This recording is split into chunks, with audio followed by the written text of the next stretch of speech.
So good morning, everyone. My name is Ursula, and I'm assistant in the project One Health Boost, OH Boost, that it's organizer and co-organizer of this event.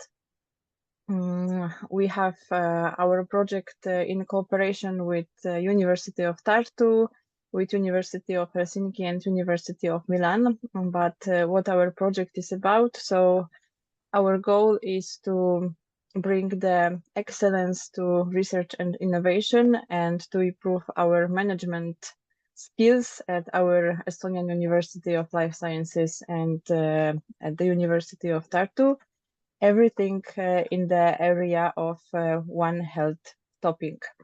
And this is happening in the cooperation with already mentioned partners, University of Helsinki and University of Milan. One of the steps to reach our designed goals is to learn from the best, is to share best practices. And that's why today we have a webinar focused on the topic about designing One Health related PhD training curriculums. And our wonderful guest today is Professor Aavo Lang from University of Tartu. To give you a short overview of our guest, I can share that Professor graduated with master's degree from the University of Tartu, where he also completed his PhD. Now his primary role is teaching human physiology to medical and dentistry students. And in addition to that, he holds a part-time position at the Faculty of Medicine, where he focuses on reforming doctoral studies, drafting regulations, and overseeing the admission, follow-up, and defense processes. His diverse professional experience includes work at the University of Helsinki and Nottingham University. Professor Lang has been actively involved in laboratory animal science, serving on the editorial board of science journals and contributing to various European networks. So hopefully today we will learn a lot from each other, thanks to the experience that Professor has already and is getting every day. And about technical issues, if you have any questions during the presentation, during the speech, please raise your hand or write your question in the chat. This meeting is being recorded. The link to the video will be shared with you in a couple of days or in a week after this event today. So that's everything from my side. Professor Lang, the floor is yours. Okay, thank you for this introduction. I will start now sharing my slides and shut down my camera. So let's share.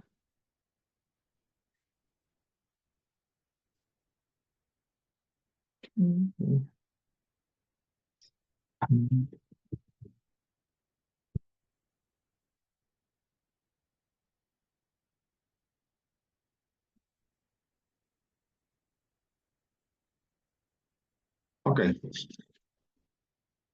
So at first, thanks for this opportunity to speak. And as I learned this morning, what is the audience? There are mostly, I think, almost 100% the people from Tartu. Therefore, I deleted some very general slides that you are all familiar. What is the Tartu University and what's the history of the university? As mentioned, I'm working part-time as a head of the Center of Doctoral Studies and our faculty.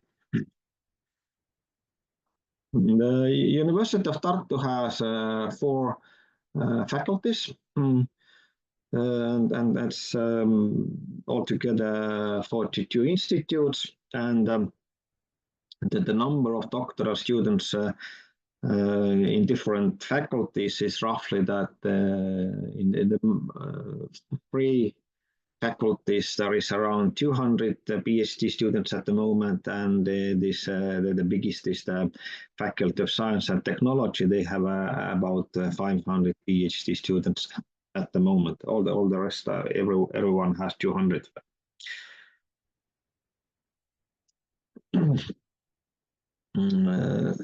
Currently, we have 8 doctoral programs, which include 50 different specializations.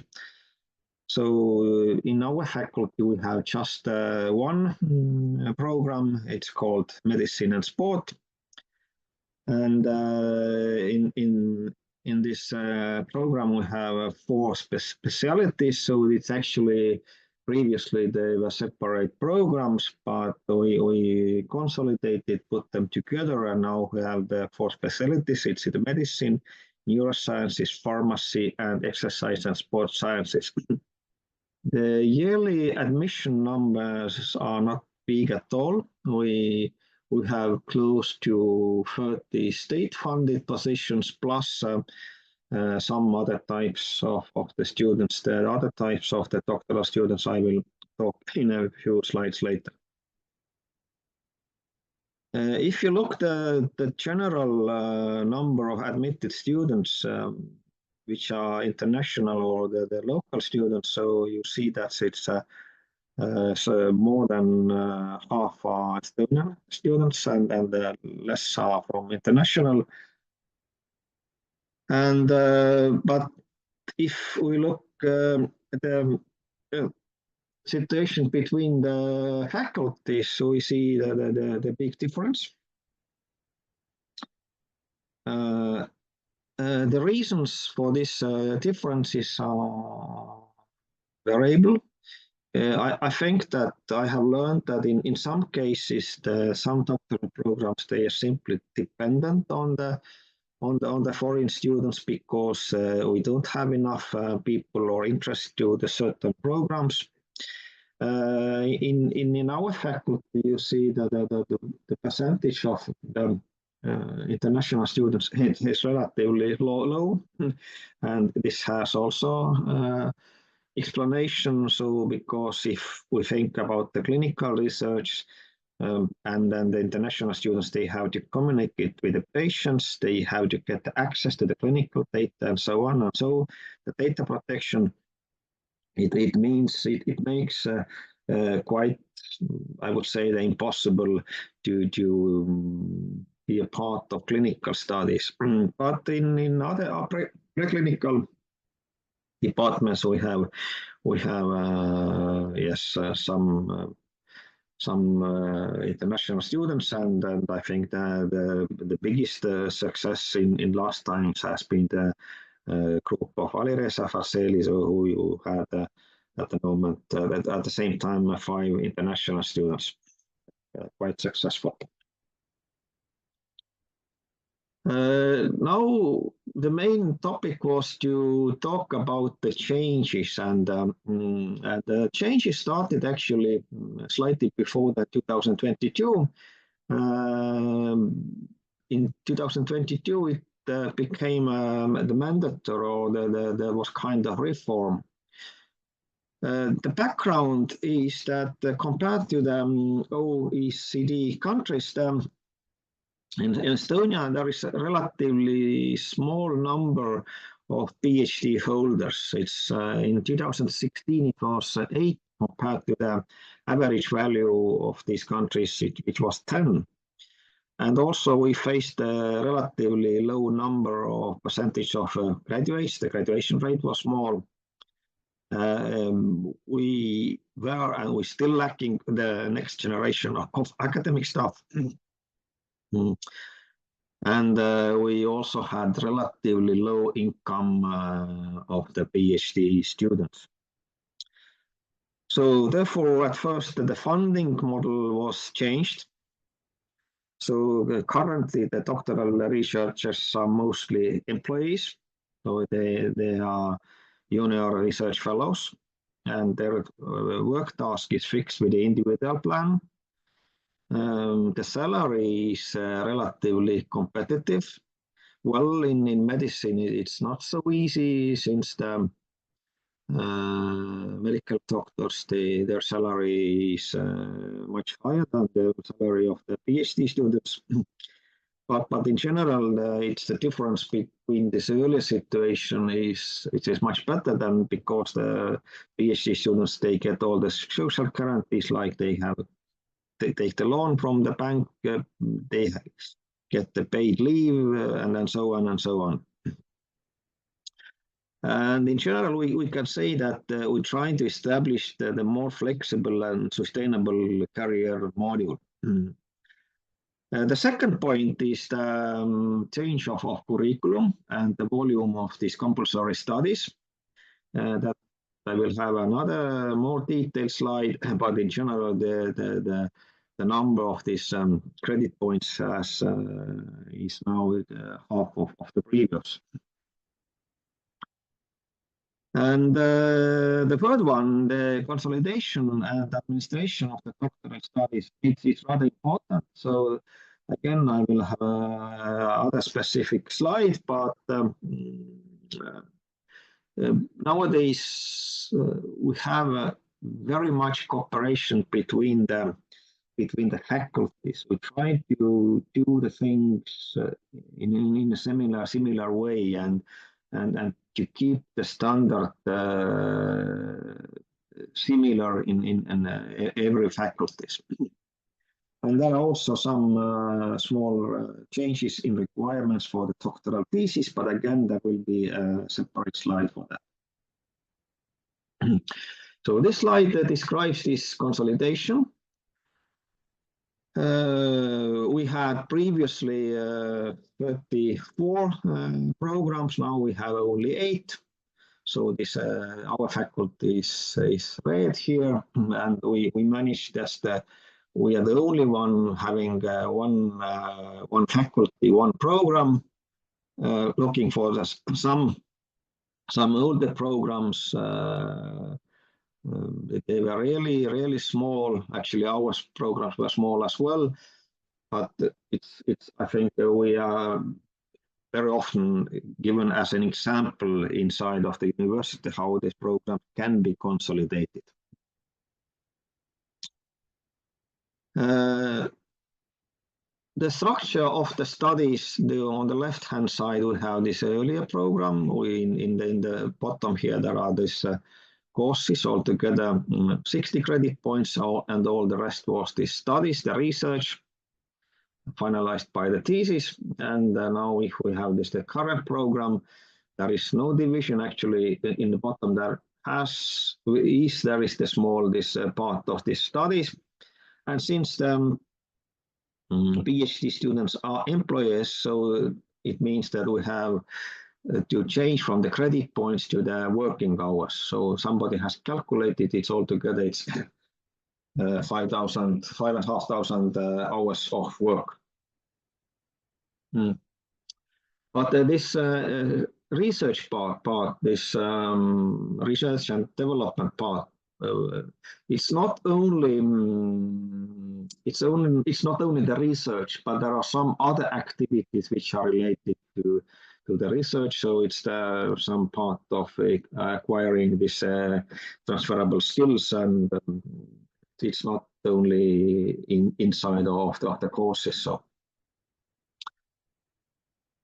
So one slide about the management of the program. So in every faculty there is a center of doctoral studies. It's based at the dean's office. In many faculties there is lots of responsibilities on the institute level, because the degree is awarded by the council of the institute. In our case, it's the council of the faculty, except sports medicine, the sports sciences, and also this neurosciences, which is how to say involves the people from different faculties. We have very close cooperation with the Office of Academic Affairs from the university, because in the beginning, this unit of admissions admissions units is very important. You select to do the primary selection for the admission for this international student, for example, to make sure whether there's applicants are valid to apply and so on.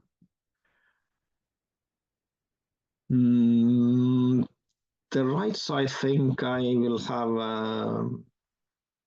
more detailed explanations later. But what we have created from last year that we have now, we may say it's kind of onboarding program that we try to involve all the PhD students from very beginning, from the first months, and that also the supervisors, that everyone knows what are the responsibilities, what are the steps to must done during the first months, first semester, and so on.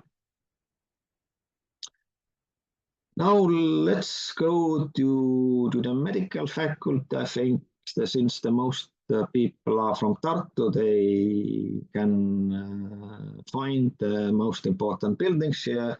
So this is the hospital building, this is the biomedicum I'm working, and this building is this some labs of our institute plus these animal facilities. This is the official text from our program. So what are the general objectives, and that's that we need to prepare for the people for the employment as a teaching and research staff at the universities and other research institutions. So this has been also previously like this, but nowadays we think much more about the other working positions as well. That's that we have to teach the leading specialists outside of the academic field. So we keep in mind, for example, the ministries, state agency of medicine, also business, the bioindustry, for example, also the private medicine. The biggest private medicine company, Confido, has quite several people with a PhD degree in prominent positions in there. And also talking about the state agency of medicines, there are also quite many people holding the PhD degree from our faculty, and that's quite reasonable, because many decisions made by the agency are the science-based. So the standard duration of the studies is 4 years. The minimum workload is 0.5. It means that the total duration of the studies can be up to 8 years. And the study language is Estonian and English. Now, what is the structure of the program? So at first, the bigger part is this research and development part. And this is okay. We can calculate the hours, plus we can calculate this credits, okay, and the smallest study module. We have written down that international study or work is beneficial, but it's not obligatory, because often we don't have resources to send the people abroad, or if the people are working in the hospital, they have at the same time don't have simply possibilities to go abroad. If we look at the study module, so which is altogether 30 credit points, it's divided on the common part. So this applies for all PhD students at our faculty. We have in the beginning this bioethics, biostatistics, and the new course is Introduction to the Doctoral Studies at the Faculty of Medicine that we started last year, and that was a big success. So and we are continuing with that now every year, and we really see that the PhD students are more familiar what the expectations for them. And then we have this specialty specific part. So we have 4 specialties. I just give here an example for this medicine and pharmacy. For medicine, so that we have the relatively big course of epidemiology. Then we have the course of methodology of writing of scientific papers and publishing. Plus, there are option to take 7 elective courses. Of course, we will understand in medicine there are so many subspecialties that the people don't have any problem to find the specific courses at the university. Sometimes we have some one-time courses, or they go abroad, and these courses can be taken as well. And the courses of transferable skills, they usually can fill this the common part of the study module, or that the courses of transferable skills, they can apply also for this research and development module. So to have to be in this position of this employee is important because so far the doctoral students had access to the courses for the students only. Now there are also quite many courses for the employees which are managed by the Department of Human Resources. So there is access to the broader number of the courses. What is the logic of admission? So that every university in Estonia gets the certain amount of PhD positions from the government. Our rector distributes the state-funded study position between the faculties, and then the dean distributes these study positions between the specialties. For example, this year or this summer we had 28 positions of this kind. Plus, now we have very new type of PhD. It's so-called industrial positions. So this is dependent on at first on the in the first step, this agreement must be made between the university and the company. This is the growing number. I trouble to say what's the current number, but we are doing also some success in that part. This is non-state funded positions, so it means that sometimes the supervisors, they have a very big international grants, and in the grant there is obligations to have PhD students, okay, and this is sort of extra positions for the studies. Last year we have now several so-called Kotutel studies, so that the studies are shared between 2 universities. So we just had graduation in August. The student from Korea was doing part of the research in Tartu, part of the research in Finland, in Oulu University. And she had a thesis in Oulu, but she got 2 degrees from both universities. The main admission period is in June. In our case, in principle, at the university, it's possibility to have up to 4 admission periods. Once we had also small admission also in January. For international students, this Stream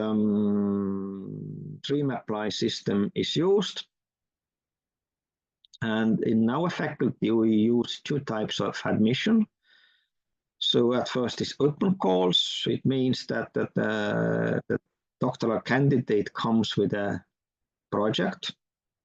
So the project is evaluated, and then the second step is interview with the admission commission. And other type is project-based admissions, that the supervisors announce publicly what are the topics, what are the research topics, and then this applicants coming with a motivation letter, and they have also the interview.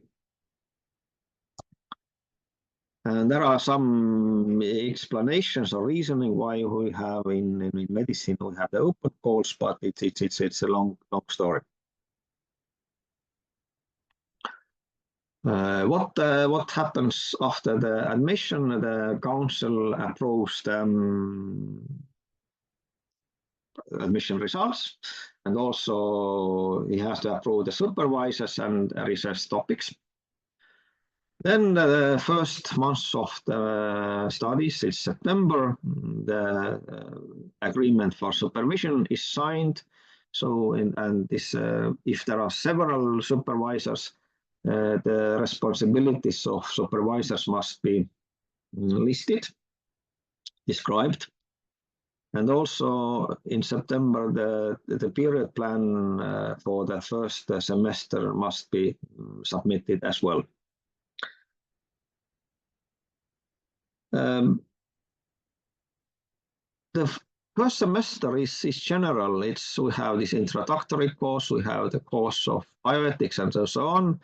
But it's also very important to write the detailed individual plan. So what must be done during all the years of the PhD studies?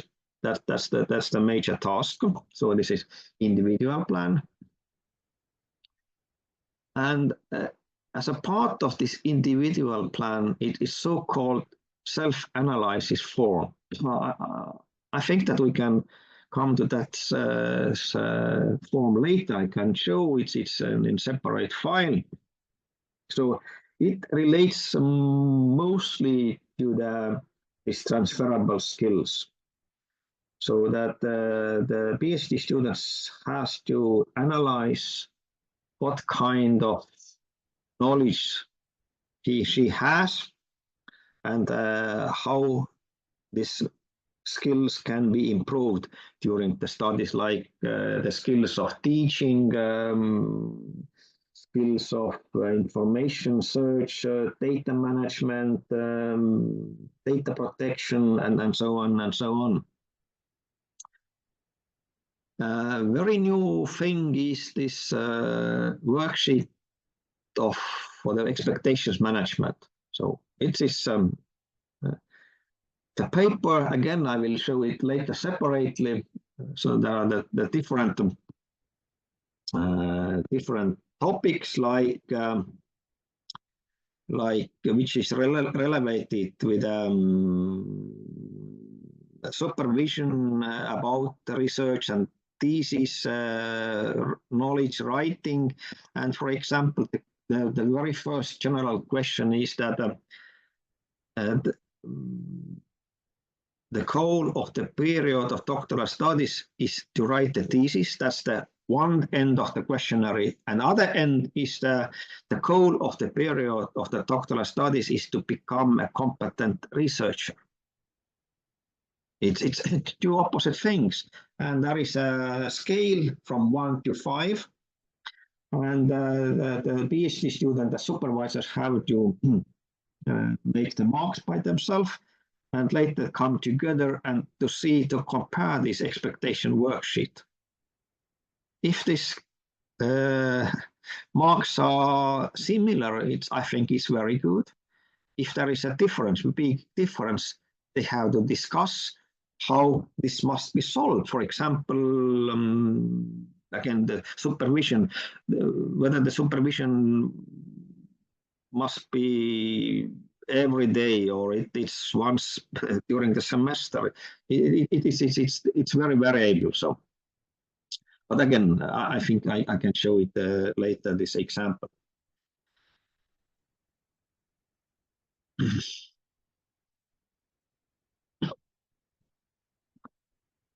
So I'm not talking about the research part now. It's how to manage the program, and very important part of the this management is this so-called progress review. So the progress review is in principle the assessment of the progress in research and the studies, and it's happens in this progress review meeting. And successful progress review meeting is necessary to continue the doctoral studies. The first progress review meeting is after the first semester. Then this individual plan is studied carefully. And the progress review is handled by the review committee. So formally, it's the comparison of the report with the individual plan. But again, the individual plan must be also reviewed quite carefully. To be more efficient, be more helpful for the PhD students, we have the system now that for each student there is a follow-up scientific board, which is nominated by the vice dean. It's composed of 2 reviewers who are familiar with a specific scientific field. They know the methodology. And these reviewers examine the materials sent by the doctoral students before this follow-up meeting. And they review the plans, what is made, and also they can give the recommendations. And if there are, how to say, the bigger problems, or if there is much more discussed that we have time in this follow-up meeting, we encourage that there is some pre-meeting so that the reviewers can meet the PhD students already before this official progress review meeting. And looking back for the example of last 2 years, I think we have very good experience in many cases that this review board or they really gave very good advice how to implement some new other methods and to make the studies even better. So this is we learned. Okay, at first it was mentioned that there is this kind of system happens in many universities, and finally we had a trip to Ireland this spring, and in both universities we visited. They had about, in one of the universities, the number of PhD students was similar to our faculty, and there's this also the schedule of this progress review meeting was exactly similar to our university, and we really decided that must be a system also for us. So let's see how it works. Of course, it's not easy because the number of people at the faculty is not big, but it's I think it's the scientific community. That's the discussion between the colleagues. The next is requirements for the thesis. And that's something we have discussed with the people also with this from the University of Life Sciences of Estonia, so that our understanding is quite familiar. So similar, sorry, of course, this doctoral thesis it's independent research paper. This means that it's composed from the original papers which are published in the international peer-reviewed journals. It's not composed from these review papers. At least 3 papers are required. And that's the typical way that the thesis is based on at least 3 papers. There is an option to have as a monograph, but I don't remember when we had the last monograph in our faculty. The major difference from the previous regulations is that the 3rd paper can be as a manuscript.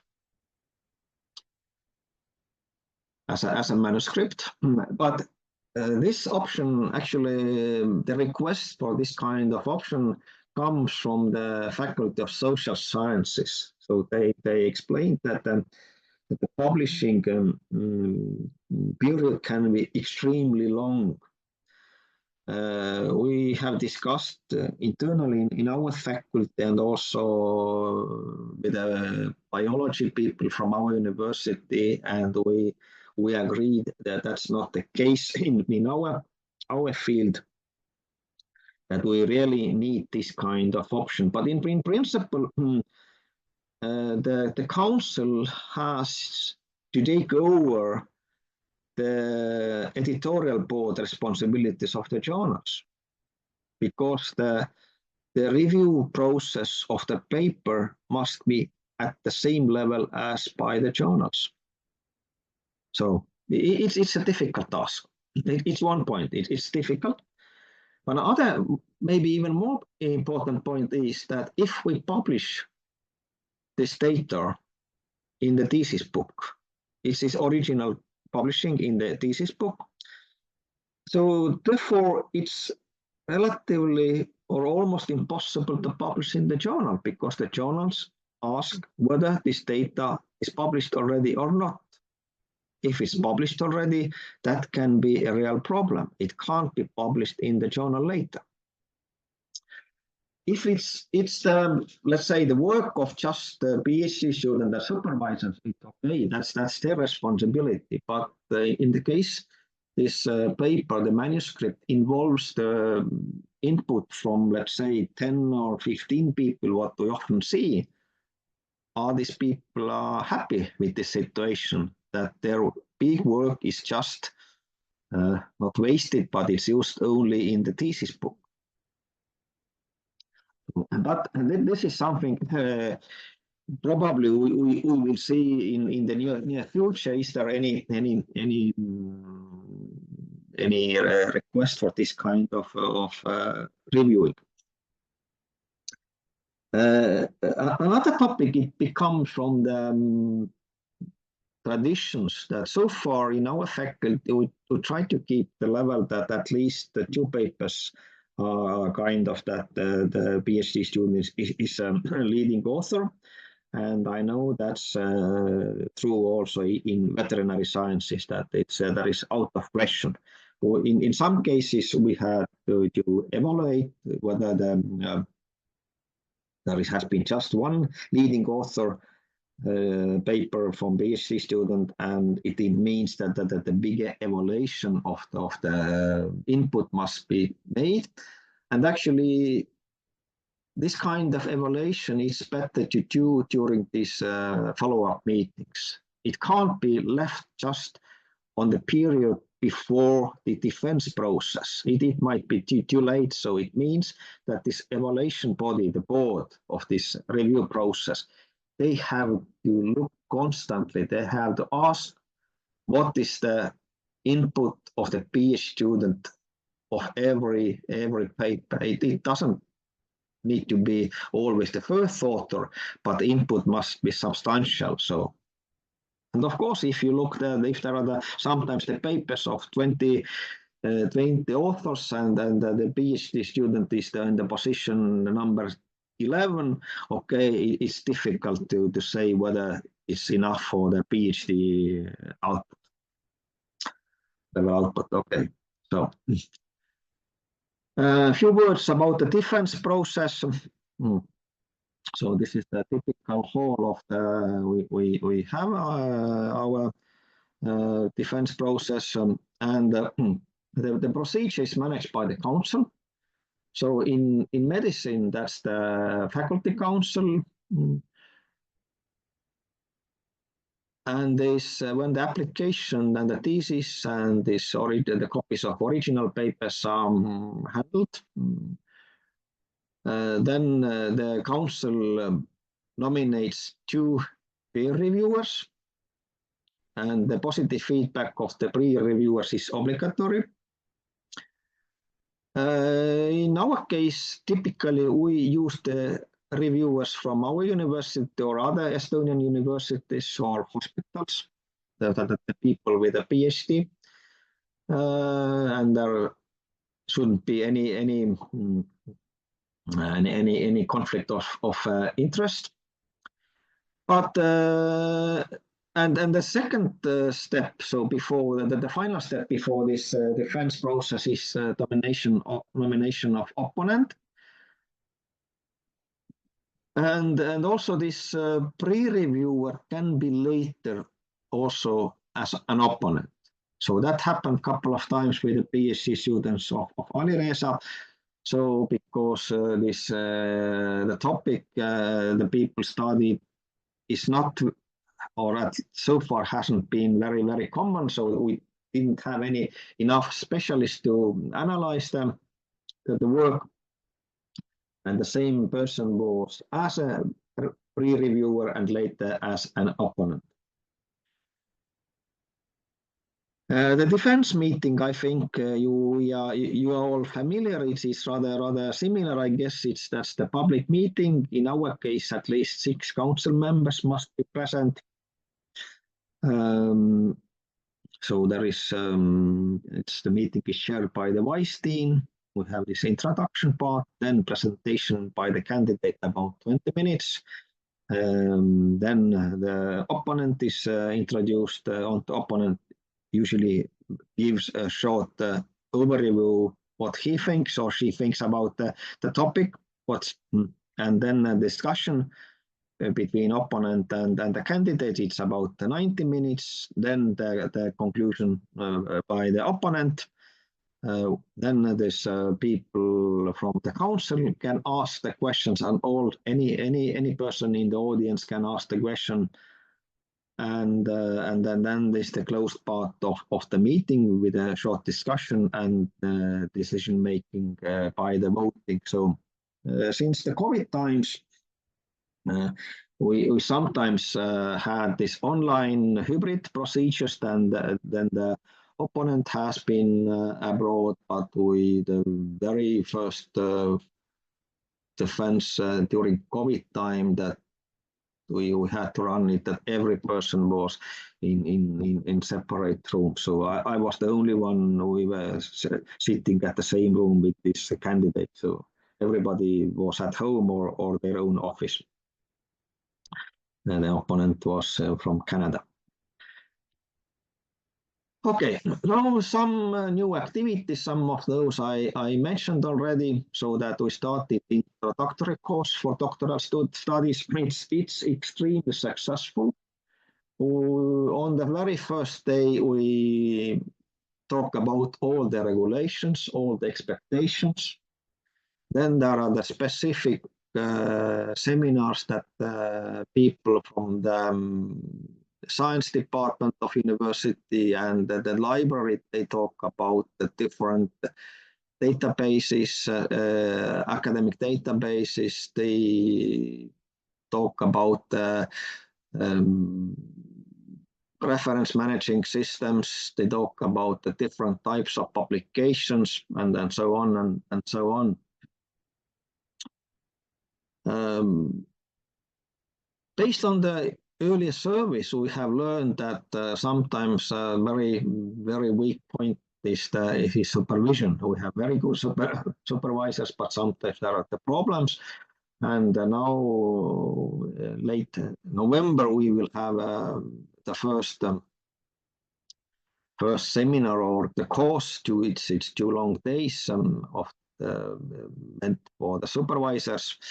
And then the topics are listed here.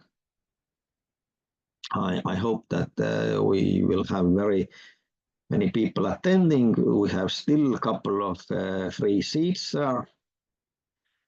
The next activity is this writing retreat. So that's the people go out for 4 days and they do the writing of the article or the thesis in undisturbed environment, how to say, and there are around a couple of mentors who can give advice what to do, and it's very well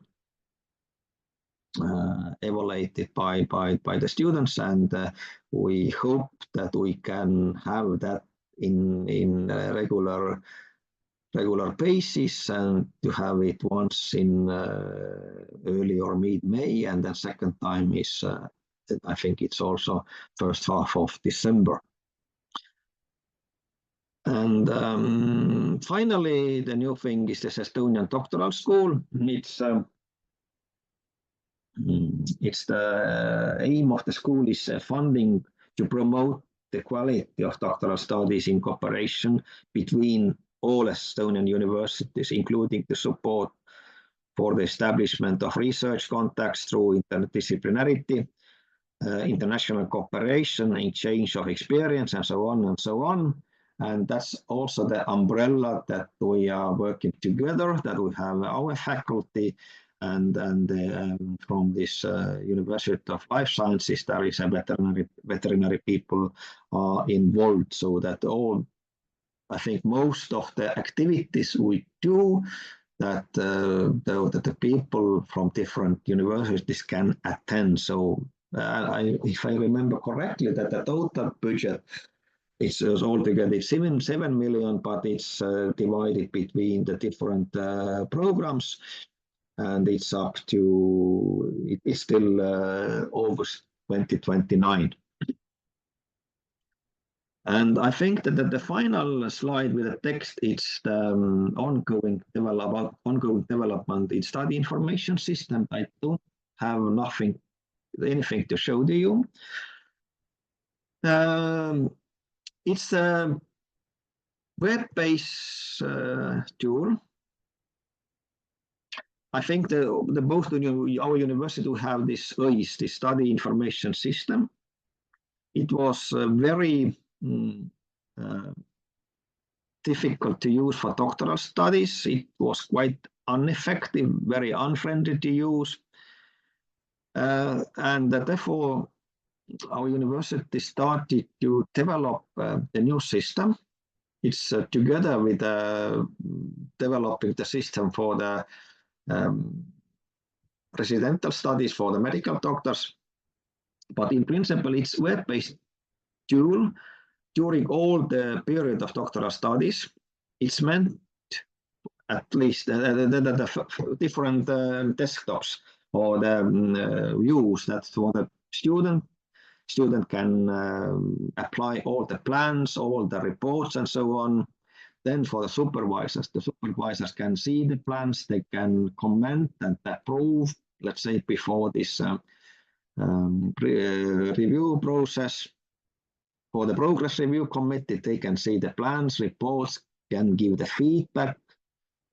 And it's linked to the other databases of the university. The good thing is that we don't need to deal anymore with this digi containers. So we don't need to sign it digitally. So it means that if the people already in the system, they log in with SSO of university, and it's the workflow. I hope it will much easier that all the people know only the information they need to know. They see the information about a certain students, what they have to evaluate, and so on and so on. So the system was launched last month, so that's the minimal functions are there, so that the students can or could present their period plans already. So the second wave, it's promised to be launched late this week so that officials, the administrators can see this, the plans, can give the feedback. And then the third wave will be, I think, launched early January. That's the step when the students will present the reports, and also this review board people can access to see these reports and everything. So this is the plans. I have no screenshots even to show to you because I don't have access to the data from the students, but it's ongoing, and we really believe that this makes the things easier. So this was some presentation from my side. Okay, I was speaking too long, so sorry for the time. So I stop sharing of this slide, and maybe I show some other slides. So the documents I promised to show. This was the yes, thank you very much, this Aavo. this is expectations. Okay, I take it here. So I make it bigger. Maybe you have some questions in the meantime. Yeah. Okay. Can you see this slide now? Expectation worksheet, yeah? Oh, Yes. Okay. So this is the worksheet. Okay, this is the list of different questions. Well, and there is grading from 1 to 5. So, and this is the opposing ends of the questions, and so this is the research and thesis. Okay. So who defines the original project? This is supervisor, also this is doctoral students. Sometimes the doctoral students are coming, so they are know sometimes more than the supervisor. They have simply to finalize their research. Sometimes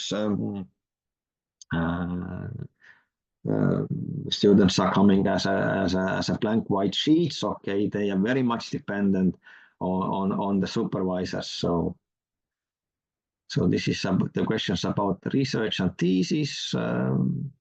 And this is also important that just to avoid any misunderstandings in the future. So then often we could see that there is some arguments. Okay, I was thinking that's the responsibility of the supervisor. Supervisor is saying, okay, I was thinking that's the responsibility of the PhD student. And these things must be agreed in the beginning. And well, for some people, especially for the supervisors, I think it sometimes seems to be just a nasty paperwork, but I think there are the cases it is really important. Okay, the time management, so and training and other activities. So it's 39 questions. This was the first document. And the other document which I wanted to show, that's the paper of this self-analysis, the transferable skills. So this is based on this program description, and now everything is put into the table.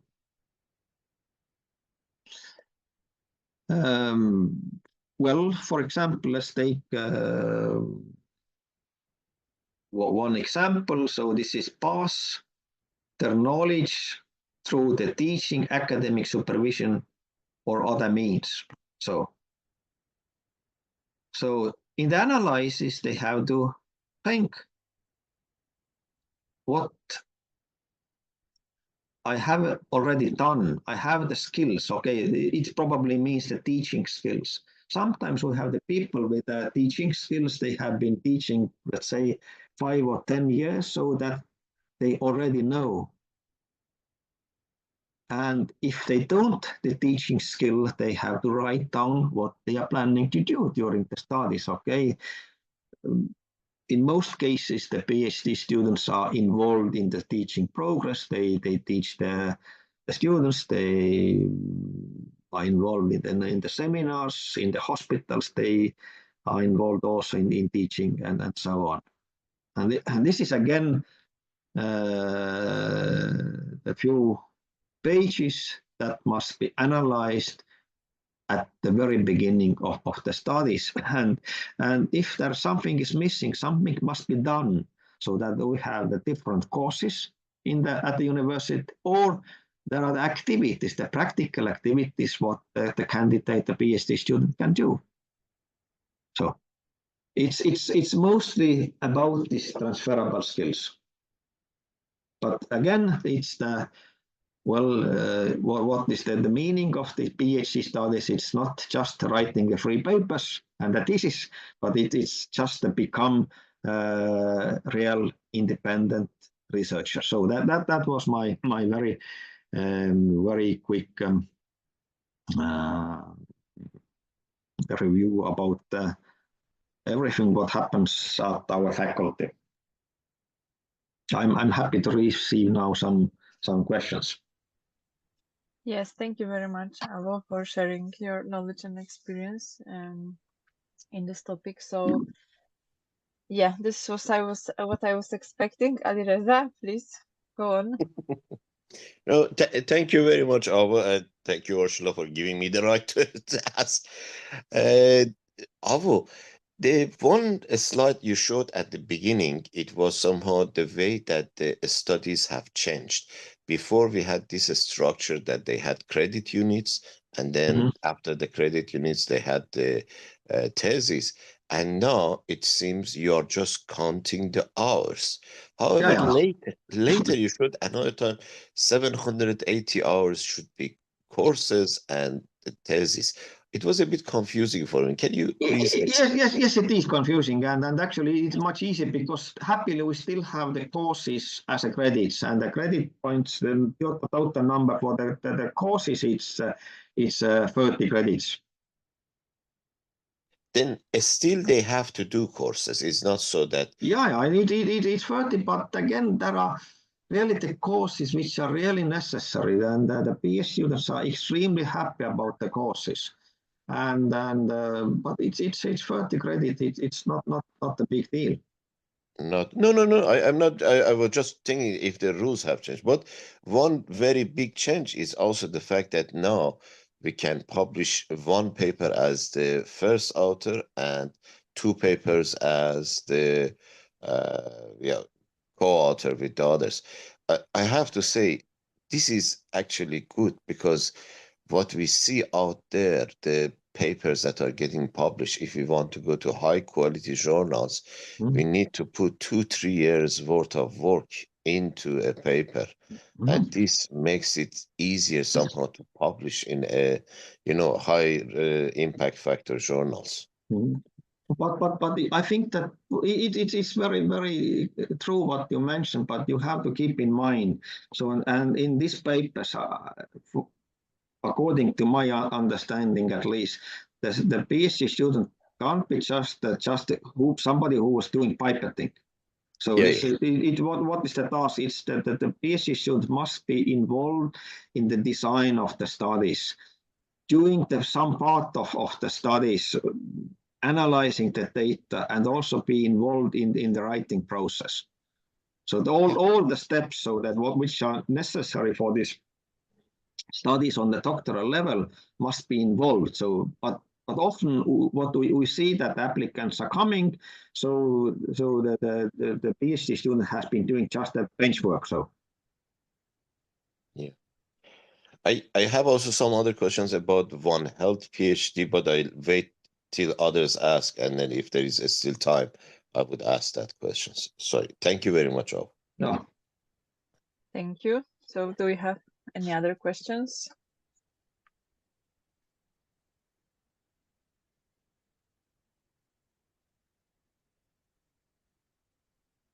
I don't see, so I think Alireza, you can go. Okay, then one of the things in our program we have to do, Aavo, is to propose a kind of PhD study regarding One Health. And when I look at the and also the way that now University of Tartu, for example, is trying to do, you are trying to consolidate your programs, not to have extra programs and other things. Then when I look at this, for us, then the best way to go forward is within your program or this program of studies, just propose a number of credit units or a number of different subject areas that people can take as credits and tell them that this would become a One Health tailored PhD study. Am I right about this? Yes, because at every PhD student, so they can get this tailor-made plan. So it's because okay, well, I'm talking about like the clinical medicine. Okay, there are the people from cardiology, there are the people from oncology. Really the specific courses are so different. And we can't just run the PhD program in oncology and PhD program in cardiology, for example. So, but simply they write down that I'm a person from that subspecialty and I would like to pass these courses. And then I didn't show these courses for, let's say, in pharmacy or these sports people. The list of courses actually they have in list, it's much longer than necessary. But again, just to provide the people of different background, just they have already the selection of the courses available. And if somebody is willing to give them the list of this kind of courses, I'm most happy. Then for you also, in the doctoral school of UT, if one of your students, for example, is going to do One Health, and some of the courses would be in Maulikul, in the Estonian University of Life Sciences, would you accept that? Would that of course. Accepted? Okay, perfect. Then vice versa is also the same. Absolutely, because it has been from very long time. I've been, I don't know the exact details nowadays, but previously it was that the students have to register as a student to the other university, and that's the case. And is it possible also you have the course in another country? I mean, for example, in Finland or in Italy, and so would you also accept that? Yeah, sure. So because these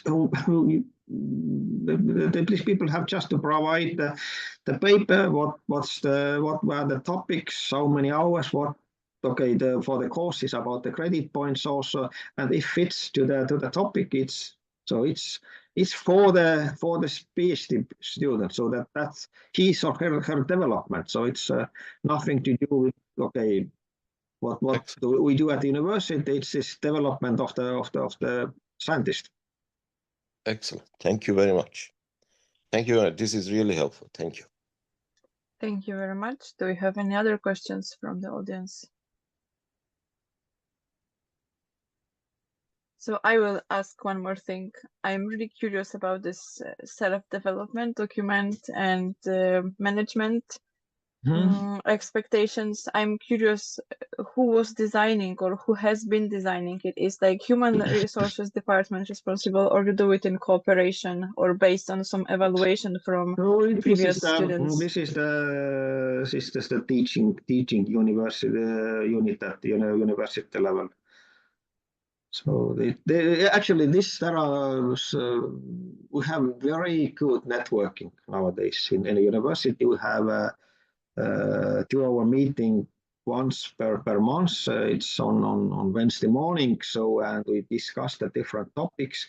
We really share the problems. We share the success, and we have the work list of things we are constantly doing. We try to march in the same leg. So that's the So we have the common understanding. So okay.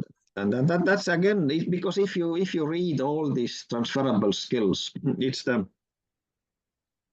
we say in Estonian, kantseliit. It's difficult to understand in human language what it means. But these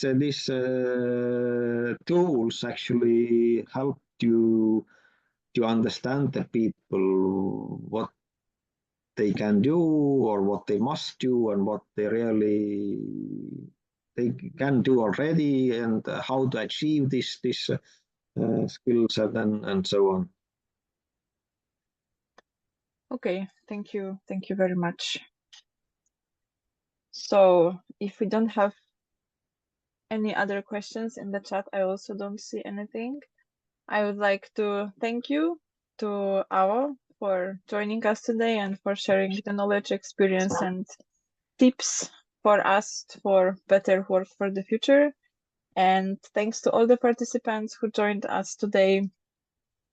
Please follow our communication channels when we are constantly informing about upcoming activities. So thank you very much for this thank you morning also from meeting. my side for inviting, and I hope that if somebody has a question, you can come to me directly, and we can discuss the different things. Great. Thank you. Thank you very much. Thank you very much, Aavo. Have a nice day. Thank Yeah. you. Bye Bye. bye. Bye.